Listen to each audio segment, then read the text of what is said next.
उत्तर प्रदेश के किसान और पूरे देश के किसानों को एक संदेश देना चाहता हूँ। देखिए, आज वर्तमान सरकार हो चाहे पूर्ववर्ती सरकारें हों, पूर्ववर्ती सरकार और वर्तमान सरकार दोनों की एक जैसी सोच है। उत्तर प्रदेश के गन्ना किसानों को 1 रुपया बढ़ा के दिया नहीं।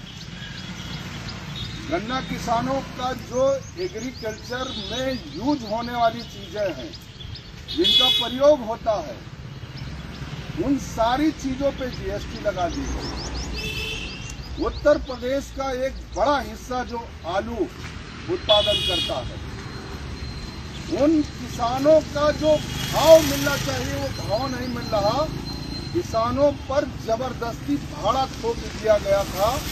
लेकिन उत्तर प्रदेश की एसोसिएशन, आलू एसोसिएशन और तमाम लोगों के द्वारा जब ये पहल की गई तो वो बढ़ी हुई दरें भाड़े की आलू किसानों की वापस हुई। बताना ये चाहता हूं कि जिस तरीके से पूरे देश और उत्तर प्रदेश का जो युवा है वो आज बेरोजगार है। रोजगार युवा के पास नहीं है। पढ़े लिखे लड़के आज जो है रोजगार के लिए दर दर भटक रहे हैं। उत्तर प्रदेश में आवारा गौ वंश की बहुत ही खराब स्थिति है। उत्तर प्रदेश में गेहूं का जो इस बार उत्पादन होगा, मौसम खराब होने के कारण बहुत कम उत्पादन होगा। अभी मध्य प्रदेश की मंडी में 3000 रुपये क्विंटल से ज्यादा का रेट है। कहना ये चाहता हूं कि जब उत्तर प्रदेश में उत्पादन कम होगा, देश में उत्पादन कम होगा तो महंगाई बढ़ेगी। हम बताना ये चाहते हैं कि जिस तरीके से एग्रीकल्चर सेक्टर को वर्तमान और पूर्ववर्ती सरकारों के द्वारा कमजोर किया गया, उसकी देन है कि किसान आज मजदूर हो गया। और मजदूर होने के बाद में किसान का जब काम नहीं चल रहा तो आत्महत्या करने के लिए मजबूर हो रहा है। उत्तर प्रदेश के किसानों और देश के किसानों को मैं कहना चाहता हूं कि सभी को एकजुट रहना पड़ेगा।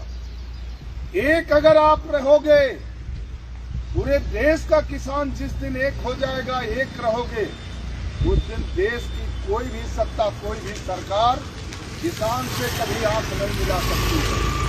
हम बताना चाहते हैं कि उत्तर प्रदेश का किसान और देश का किसान एक हो जाए, क्योंकि सरकारों की मंशा व्यापारियों को बढ़ाना है, उद्योगपतियों को बढ़ाना है। सबकी सोच हो कि इस देश में किसान जिस दिन खत्म हो जाएगा, उस दिन व्यापारियों का राज हो जाएगा।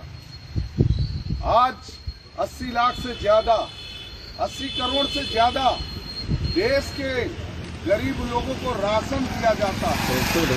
गंगा में डुबकी लगा रहे हो, आस्था का संगम है, नहाना चाहिए।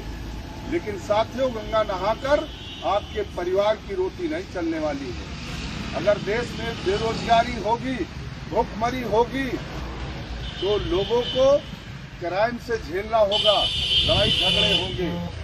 आज जो परिवार टूट रहे हैं, परिवार टूटने का मतलब ये है, एक बाप के अगर 3 बेटे हैं, बाप तीनों बेटों का खर्चा नहीं उठा पा रहा, उसे जमीन बेचना पड़ रहा। और जब जमीन बेची जाती है तो परिवार का हिस्सा कम होता है, और जब हिस्सा आमदनी कम होती है तो घर में विवाद होता है।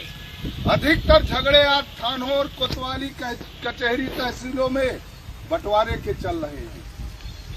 देश की सरकारों, चाहे वर्तमान सरकार चाहे पूर्ववर्ती सरकारों ने इस देश को तोड़ने का काम किया है। और देश के किसानों को एक होना पड़ेगा और किसान बिरादरी पे एक होना पड़ेगा। आप जिस दिन किसान बन जाओगे, जातियों में नहीं बटोगे, इस देश की सरकारें किसान के दरवाजे माथा टेकने के लिए मजबूर होंगी। जय जवान, जय किसान। जय जवान, जय किसान। चौधरी हरिनाम सिंह वर्मा जिंदाबाद, जिंदाबाद। चौधरी हरिनाम सिंह वर्मा जिंदाबाद।